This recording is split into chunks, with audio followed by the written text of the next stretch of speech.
I once saw a man who was hit by a car, and I think about that once a week.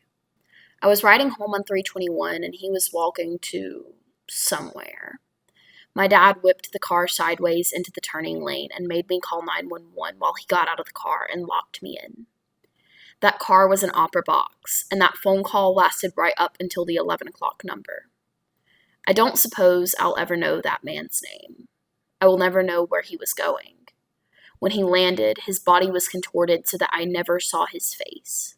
The only thing I know about him is that a teenage girl's car took him more suddenly than he could possibly have known and would not give him back. I can remember that it was the first time I smelled death, and it was sweet, and the air was humid.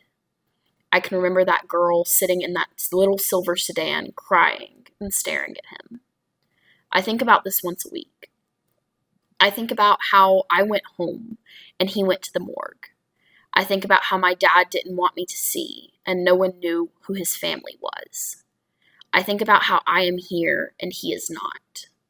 I think about the fact that I am sway-backed, but he formed a shape with his body that humans cannot naturally make without spilling their blood all over the pavement.